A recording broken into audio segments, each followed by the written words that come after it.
Hello and welcome to our meal prep video. I'm so excited again that you're here today with me, and thank you for joining me.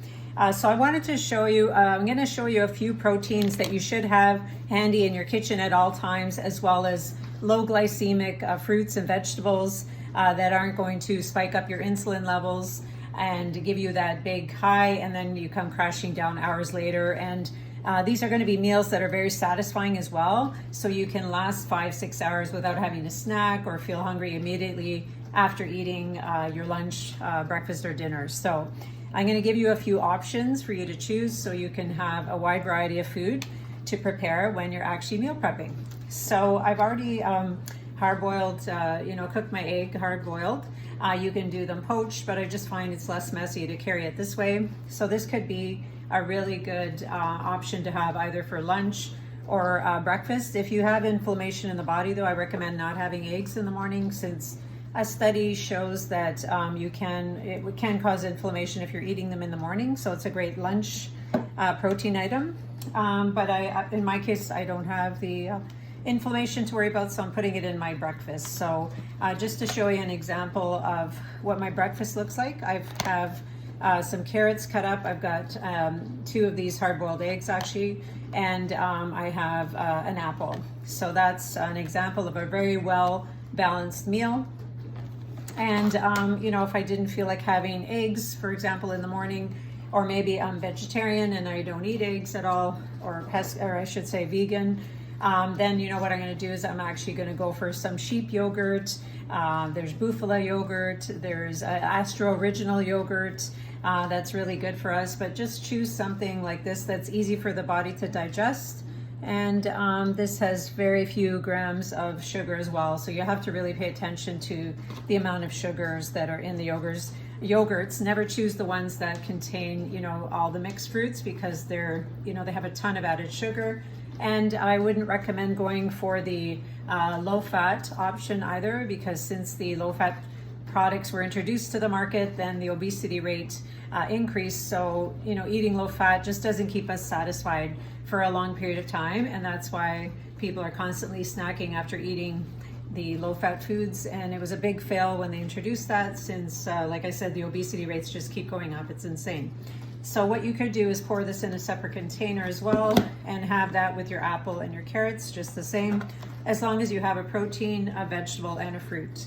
That's a well-balanced breakfast. So let's say you're not into yogurts and you don't like egg in the morning. What you can do as an alternative as well, so this is option number 3 for your protein, is you could weigh out about 40 grams of pumpkin seeds. I buy these at Costco, they're amazing. You can get them anywhere. And then also I buy these sunflower seeds that are roasted without salt. You could buy them salted, it doesn't matter. It's just my preference. And what I do is I weigh out 40 grams of the pumpkin seeds, 20 grams of the sunflower seeds. Okay, so make sure you have your food scale and you're weighing them out in grams. And then so it should come to 60 grams in total. And then you can just add that in like this. And there you go, you have a beautiful protein, vegetable, and fruit breakfast again. So there's 3 breakfast choices that you could prepare in literally minutes. It takes like 2 minutes to do this. Okay, so you're ready to go, and then you just label it breakfast on your label, and you're good to go. And now for lunch, I decided what I want to do is I love fennel.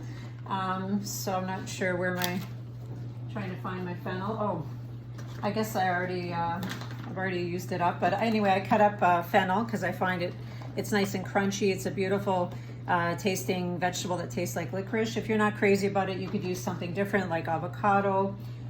It's totally up to you. Eggplant, zucchini, whatever vegetable you feel like having. But I'm having as my protein a smoked salmon that I'm going to be adding to this meal, and a pear goes really well with that. So just imagine I'm going to add the smoked salmon in here.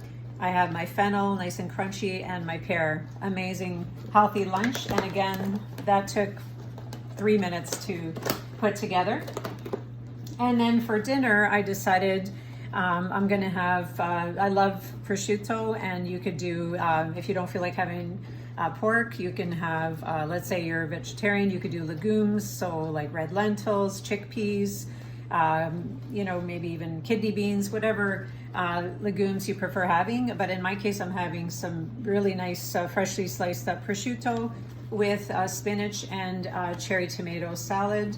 And I'm also going to add these artichoke hearts, since they're very high in antioxidant and they just taste really well with the spinach and tomato. So I'm going to put a few of those in there.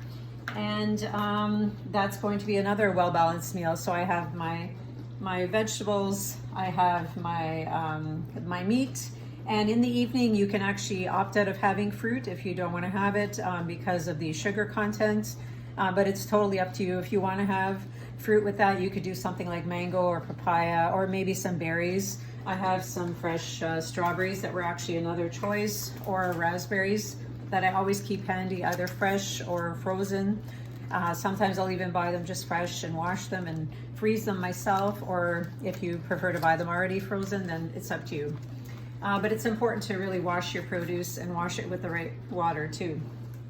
So that's just a simple breakfast, lunch, and dinner that I prepared literally in, you know, like 15 minutes. So they're ready to go, they're labeled, they're in my fridge, and I'm good to go. So this is how simple preparing could be. Of course, you know, I use the already prepared smoked salmon and prosciutto, which made it very easy when I'm making my protein. But if you want to make yourself a little tenderloin, that doesn't take long to cook either.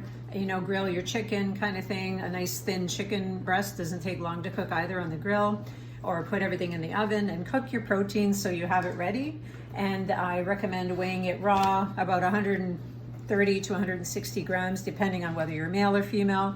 And you can ask me actually if you want to know specifically how much protein you should actually be having, and I can kind of guide you, but aim anywhere between that range, like the size of your palm, and cook your protein ahead of time, and then just stick it in your containers. Have those nuts and seeds weighed out, ready to go. Make sure you have yogurt in the fridge, and make sure that you have things like, you know, salmon, even just frozen pieces of salmon that you can just cook very easily on the barbecue or in the oven or on the stove with, you know, just steam it with some vegetables, and have really healthy protein choices ready to go. And I always keep a beautiful, I don't know if you could see it here.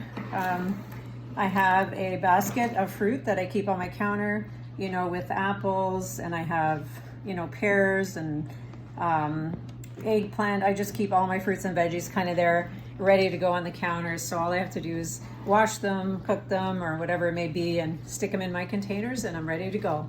Hope you enjoyed, my friends, and please feel free to reach out if you have any questions.